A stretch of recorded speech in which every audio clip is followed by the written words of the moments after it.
Shout out to Robin for sending me one of her embezzled hats. You get it? Embezzle? Embellish. Embezzle? Yeah. Embezzle? Because you wanted me to. Embezzle? Embezzle? Embezzle? I was.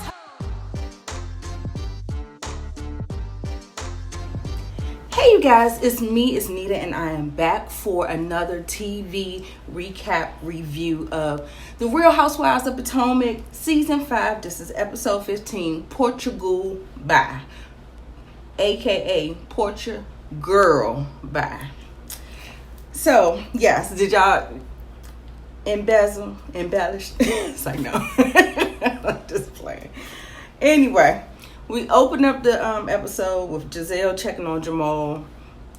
He forwarded the call to voicemail. Return to sender. Okay. So next we got Wendy and Robin.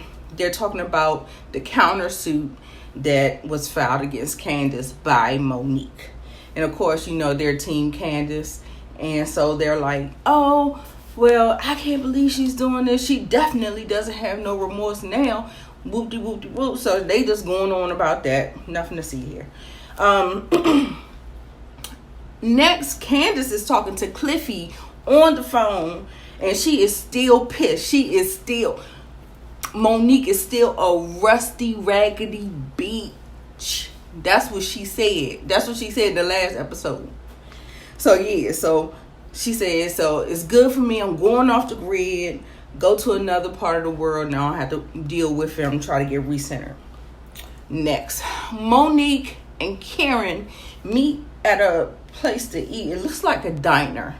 And Monique says she's feeling much better. Karen asked her, pleasantries and all that stuff. In her confessional, Monique said that Ashley told her that Karen encouraged her to press charges, Candace. And that's not, and that's why I love Bravo. They so messy sometimes, but most of the times, like, baby, I like receipts, darling. So they brings the receipts and they show that beautiful bean footage and show that Karen said, they said what Ashley said too, but Karen said if it were me, I would be thinking about some kind of legal action. Now, Ashley said that Karen pretty much said that, she would take legal action. That's what she said.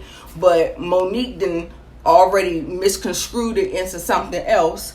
And so, she like, I thought we was cool, so what's up? So this is what she's saying in the confessional. So Karen senses there's some little bit of awkwardness going on. So she starts the convo. She was saying it's bittersweet for her because Candace and Monique, whoop-de-whoop, this fracture in the friend group is, hurting all of us. Not all of us, but it's hurting her more because she's a neutral party to Candace and Monique. And so Karen ends up giving Monique the tea that Miss Girl Ashley invited them all on a girls trip, and she was saying that she wanted to invite you, and baby, she wanted to, but we couldn't do that. So then Monique butts in and she was like, oh no, it's totally fine. It's no problem at all. I need to be focused on my family. I'm like, girl, I call bullshit. Because who wouldn't want to go to Portugal? Anybody wants to go to Portugal. Yeah, your kids and your family is still going to be there when you get back, girl. You know you want to go on that trip, but you trying to save face. So anyway, she was saying that Ashley came to the podcast and told her all the stuff about the encouraging pressing of the charges. So, Karen apologizes for not coming to the podcast. Then she also says that, no, I didn't say it like that. I said that if it happened to me, somebody would be going to jail. That's what she was saying. if something happened to her. Then Monique goes to say, but then again, you're not a person that egg people on. And I'm like, Monique, come on. We're not going to sit up here and do this. We're not going to sit up here and just be like somebody egged you on to fight. I'm going to need you to take some accountability for yourself. And anyway, and like I said, it's just oh Lord, child, I can't. So Karen and Candace, Karen reveals that Karen and Candace friendship is scratched. It's a little it's not broken, it's scratched, and she's gonna move. We're gonna be able to move past it. And she said, Monique was like, yeah, that's what we were a year ago. No, boo. She was like, well, just be careful. I was just like, Monique, the more and more I see about Monique, I see like some flaw. Like, yeah, no. And I'm gonna get to it because it's in a little bit later. Okay, I'm gonna get to it. Ashley and Michael is talking about how things are gonna go when she go to Portugal. Eve is taking care of the baby while Michael is at work. Then when he come home, he's gonna put little baby Dean to sleep. So that's the arrangement. Now she going on talking about, do I need to know about any meetings, any kind of big things that that I might need to know about? And he was like, no, everything good, everything sweet or whatever. She was like, I need to tell Eve and give her a heads up and let her know. And I was like, girl, you want to know for yourself.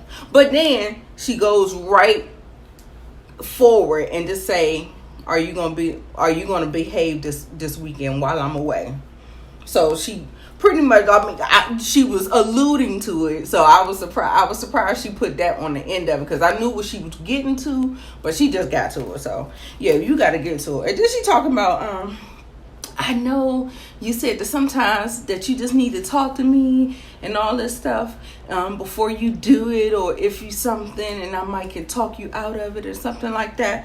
And I was like, girl, he about to get some bussy or some pussy. He is not calling you.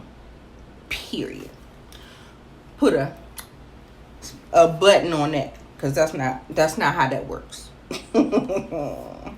And he just strikes me as a person. He strikes me as one of them old nasty white men, like them real nasty ones. Like, like he too fucking old. Do y'all see his ass? He is so old looking, and I'm sitting up here like, what in the world? Anyway, I'm trying to figure out this man. The worms, he's loving giving out the worms, child. I'm telling you, I can't. I don't understand who the girls is doing. I mean, maybe he paying them, child. Who knows? So then she was saying that she feels bad about Monique not coming. I hope she doesn't take it wrong. She said Monique, they got together and Monique asked her to write a formal statement saying about what Candace did to her at Candace's residence about this machete. Shout out to Rodney. But I mean, it was a butter knife, girl. I mean, it could have just been like a pen. It could have been a pencil. Anything could be a weapon. But y'all act like that damn butter knife was a fucking machete. I'm gonna need y'all to get over it. So she said that she was going to do it or whatever. And I was like, I hope you also include in that statement that Candace put your ass out her house 2 times and you came back 2 times and she was telling you to get the fuck out. Don't leave that part out. Okay? Okay. So, anyway, she was saying she agreed to do it because the Samuels had been so good to them. Now, this whole, she said during this assault, the allegations of the assault and stuff like that, they didn't,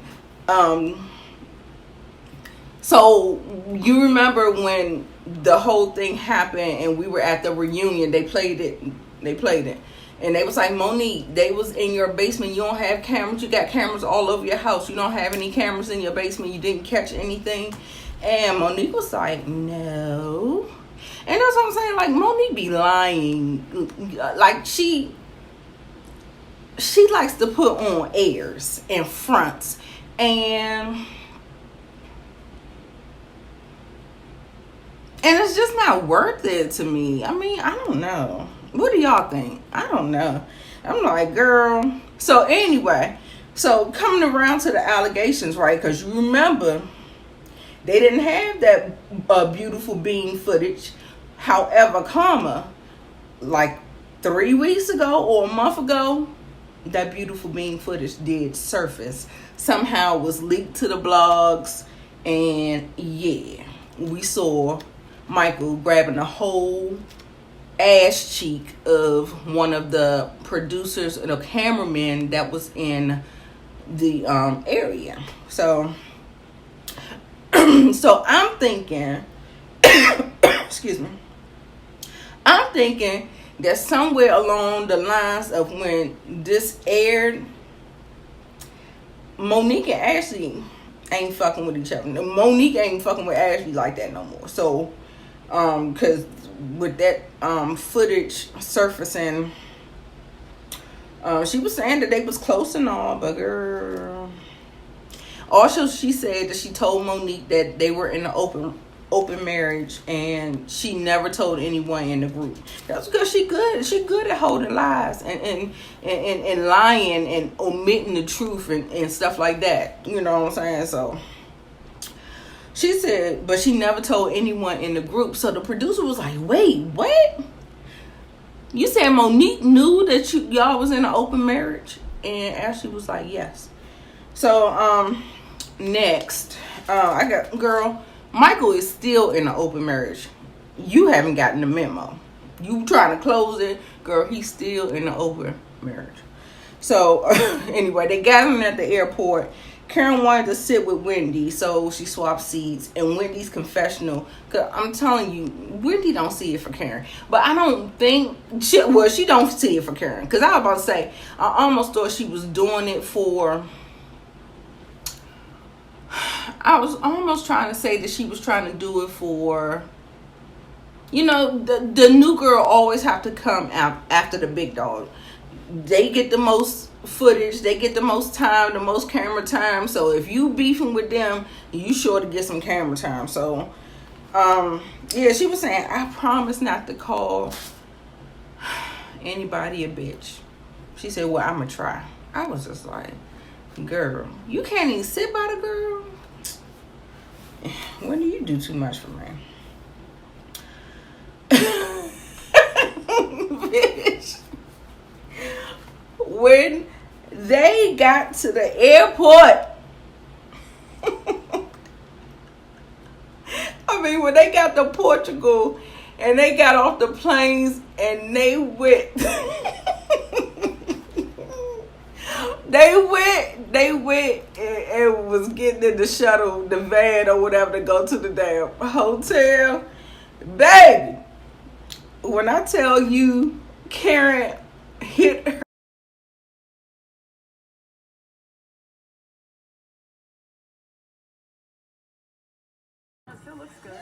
She so graciously just kind of like fell into the van. Baby, I'm telling you, I hollered, I was screaming. That shit was so funny. That was so funny to me. Okay, so everyone getting settled in. Jamal FaceTime with Giselle. She's showing him the scenery in the dark. I'm like, bitch, what is he seeing? Like, shut up. Stop being a damn dummy. So everybody comes to dinner. Everybody's drinking except for Karen.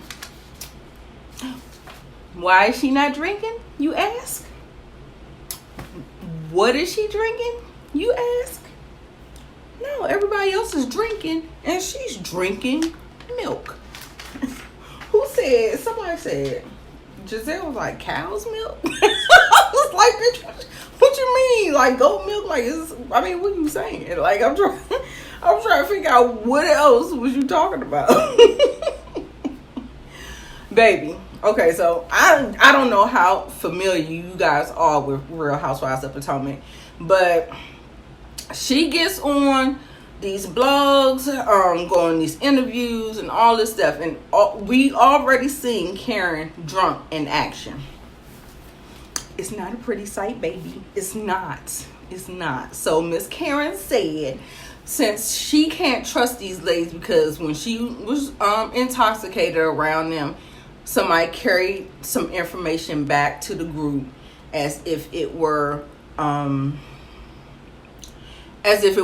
gossip, and so she didn't appreciate that. So she was like, because she always very guarded, like, she'll try, and then when you give her, if you give her a reason to, then she'll shut back down. So, girl, she gets drunk really, really easy, really, really fast. And, girl, you're slurring and all that shit, girl. Loose lips sink ships. That bitch is like, gone. We is gone with the quickness. We drinking milk. Talking about she got a damn ulcer. Girl, I got an ulcer too. You wouldn't think as much as I drink. Ashley says in the confessional, which is the truth, because Ashley been getting the girls together in that confessional. She sounds just like us, the regular audience is watching it. She said, she don't want to drink around the girls again. Basically, that's what it is. It ain't about no goddamn ulcer. Just like she got her together, I ain't get to it yet, but she got her together. She was like, girl, let me tell you what it really is. Because I'm telling you, something about these girls, and they just want to put on airs and stuff like that. I don't know. Wendy brings up those damn degrees again. Talking about she knows she closed it, but she want to open it one more time. Her parents came here from nothing. Her father was working at a restaurant. He was promoted to manager of said restaurant, and he was so proud that he named his daughter after that restaurant. And so everybody realized it was Wendy's, the fast food joint, but restaurant, whatever.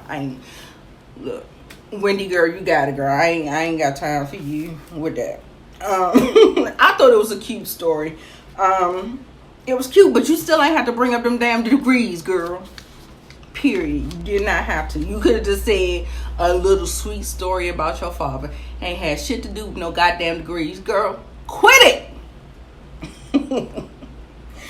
So, I am the embodiment of the American dream.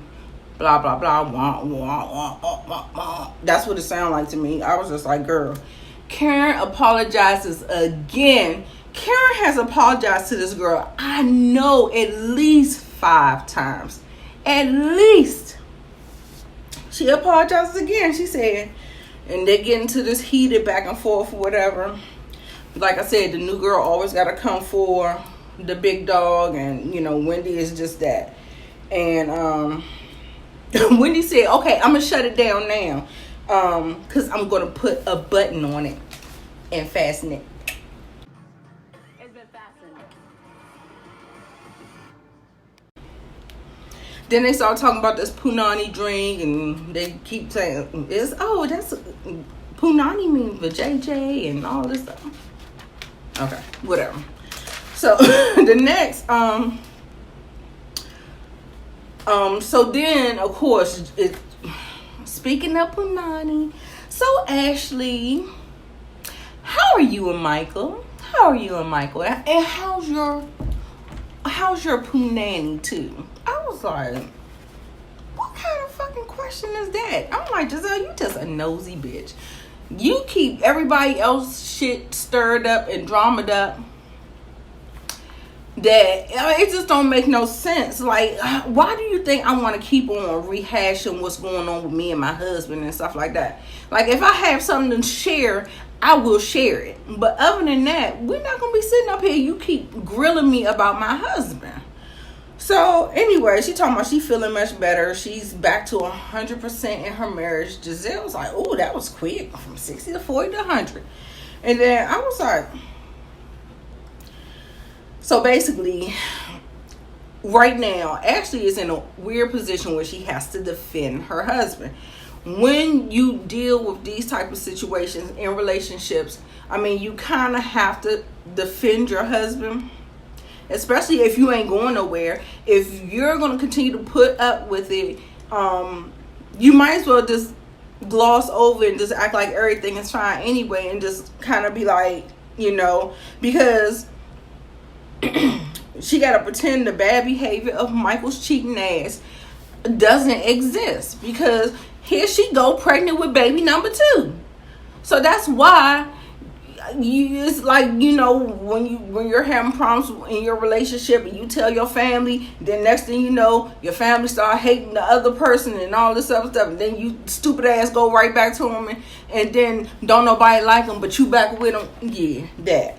So it's just, it's weird. Like, I don't like it, and I don't like how she does this reverse blaming. It's almost like he playing reverse psychology on her, but he's not even doing it. Like, she's doing it to herself. I was like, girl, how is you sitting up here trying to blame yourself for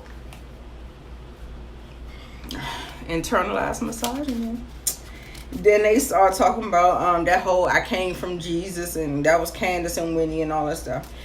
So then Gizelle again.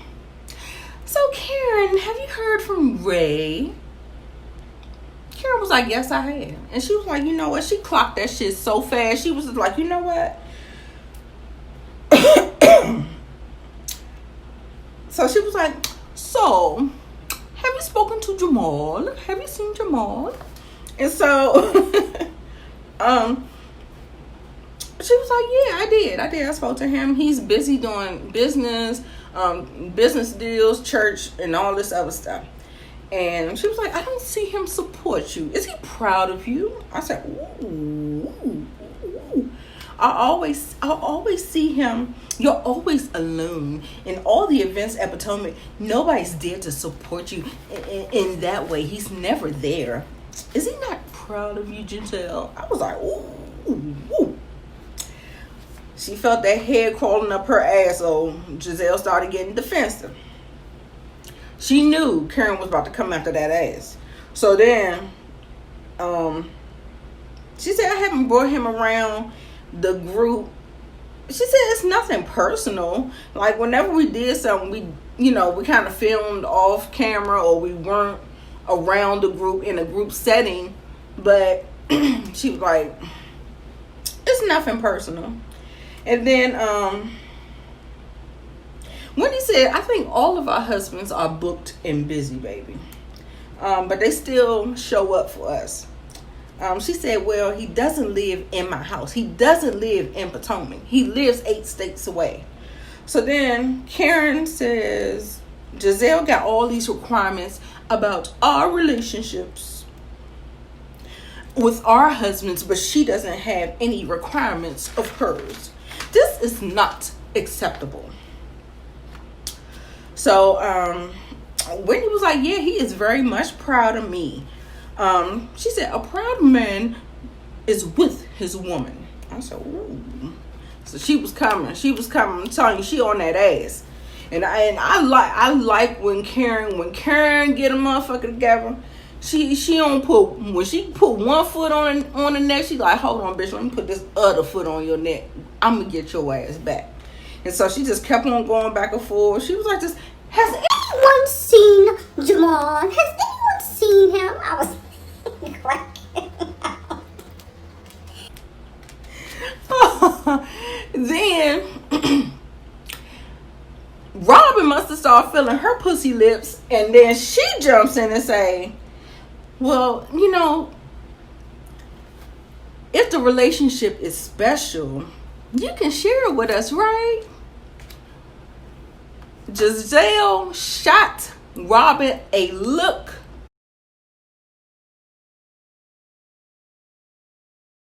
Baby, you could have bought Gizelle for a penny. You hear me? She should actually. Robin shut her up, cause she ain't never say nothing after that. Nothing.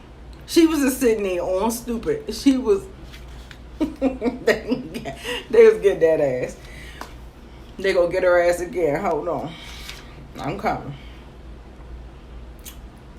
So in her confessional, she was like, I don't have a problem bringing Jamal around the people, the pastor around the people, but Robin just needs to have my back. And then Ashley is winding down. We get to Ashley. She wants to FaceTime because it's, 7 o'clock. I'm ready for the baby to go to bed so I can see my baby. And that's that on that. But Mr. Michael ain't picking up, honey. Oh, Mr. Michael was probably busy. He was probably busy, baby. So she called Eve, the babysitter. I think that was her. I think Eve is her friend, but Eve is watching the baby. So she was like, "Is Michael there? Did Michael come home yet?" She was like, "No." And the baby's really fussy. He's ready to go to sleep. Whoop de whoop. And sorry, I'm looking at my notes. And so she was like, okay. She was like really, really disappointed. She was like, well, let me call Michael again. And so when she called this time, he actually ended up picking up the phone.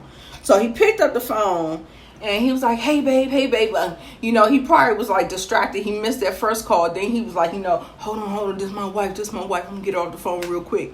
So then she started getting real huffy with him. So it wasn't a pleasant conversation because I guess he forgot he missed that first call. And he's late to go home. So he was like, it's only 7 o'clock. She was like, it's 7:11. I'm like, Ashley. So she's asking him about his whereabouts and stuff like that. Then next thing you know, he starts getting huffy, talking about, I can't do this. I can't keep getting molested about this. Molested? I was like, molested? You couldn't think of no other word.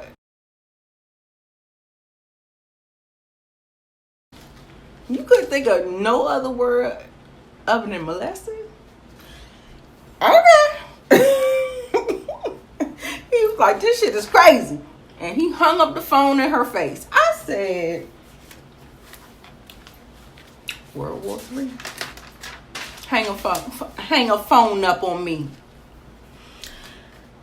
She starts to cry, saying she just wants to go home. Poor baby. Next, Giselle comes to Robin's room.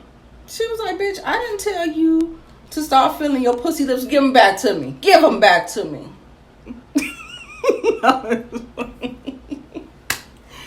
She said, look, she came in there checking Robin. She was like, Robin reiterate what she said. And she was just like, she wasn't all wrong. And then Giselle was like, well, I accept that from you. That's fine from you. But if everybody's coming against me, I need you to take up for me. I need you to have my back. I was like, okay. So then,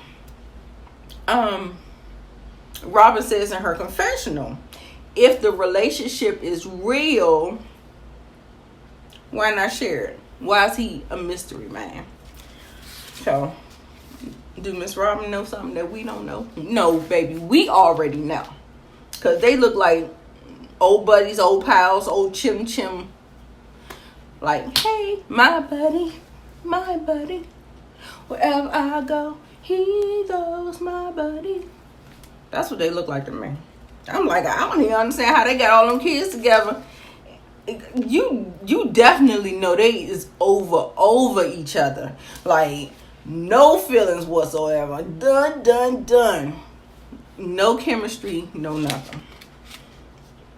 But anyway, I went on a tangent about that. Okay. So they show the girls waking up the next day. They're catching the views off their balconies, meditation, positive affirmations, getting very zen and centered, darling. So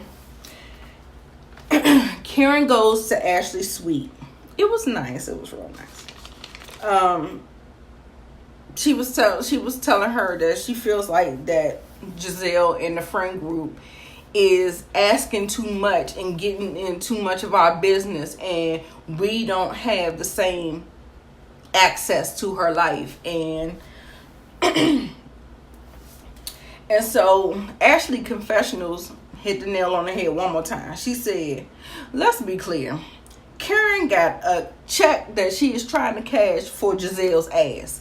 And she said she's been coming at Karen for years, and this is the year she gonna get her ass together. I can't wait. I love it. I love to see it.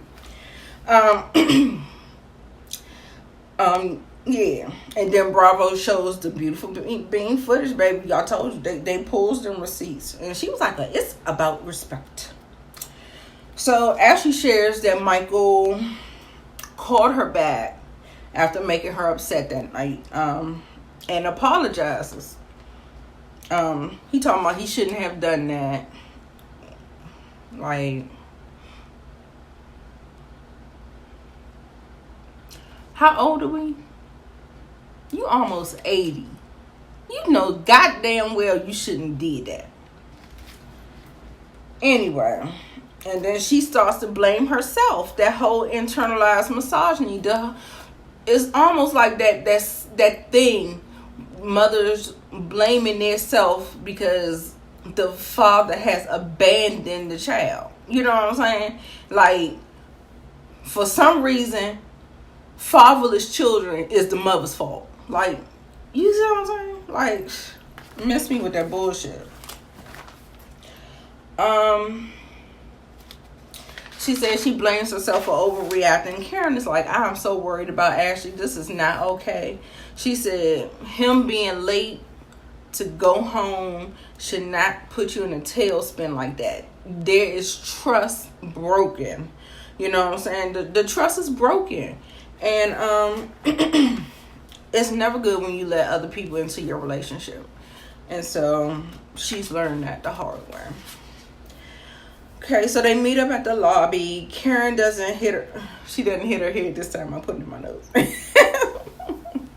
Ashley admits to having a moment where she cried. Wendy said, I cried too. You should have called me. We could have cried together. I was like this when I cry, bitch. I don't want to cry with nobody. I want to cry by myself. But, you know, I don't know. It was a little weird.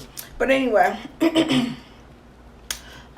they're going to these car rides and going to a lunch where they actually get to ride in these little cars and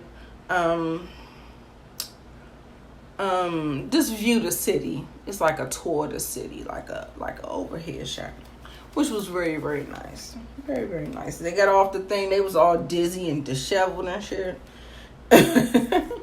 So, part changing the altitude. So in the first car, there's Gizelle, Ashley, and Wendy. Ashley's talking more about Michael. Wendy brings up Karen and the degrees again. Everybody like, nah. In the next car is Candace, Robin, and Karen. And then I believe, was it Robin that said, do you accept Ashley's explanation for what was going on? And, you know, I think they was having like some small talk about it. I can't remember. Put it down in the comments. Then Candace had this fan, darling. She was just like, I was like, girl, she is a prima donna if I ever seen one. She gave me her mom tease like I saw her mother. So then they come to the lunch. Ashley excuses herself to go to the bathroom, but she comes back with a whole breast pump, one on each boob.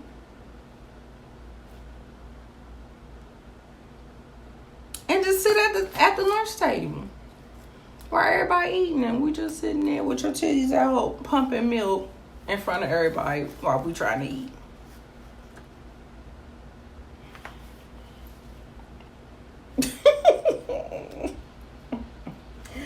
Ooh.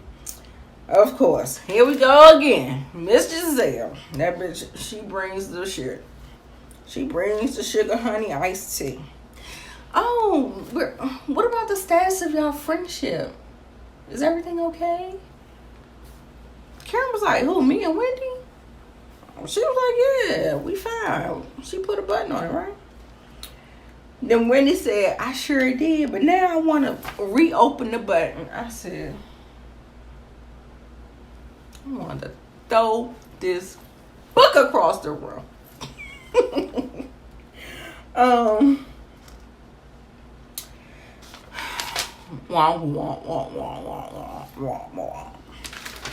Karen, again, I apologize.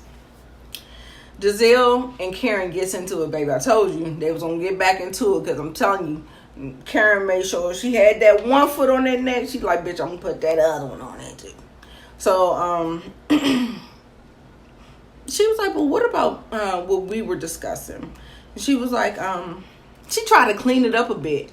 She was like, I was just trying to tell you we got you. She said, that's not what you were trying to say because you didn't say that at all last night. And then she was like, oh, no, I don't think you were trying to receive it that way. So, you know, semantics or whatever.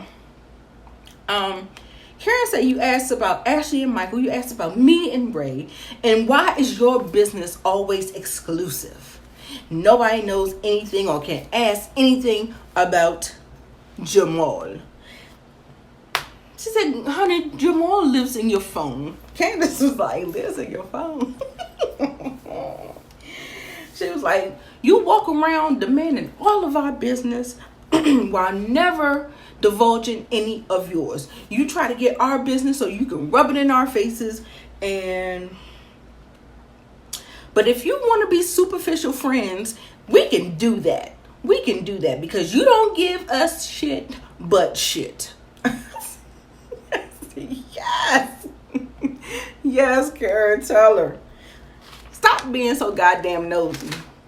I summoned all the notes up to stop being so goddamn nosy. All right, y'all. So that was the episode. Oh my god, the video is so long. I'm gonna try to edit it down. My antics or whatever. But anyway, I'll see you guys next week for the next episode of Real Housewives of Potomac. Don't forget to like, comment, and share. Let the diva know that you stopped by, and catch you in the next one.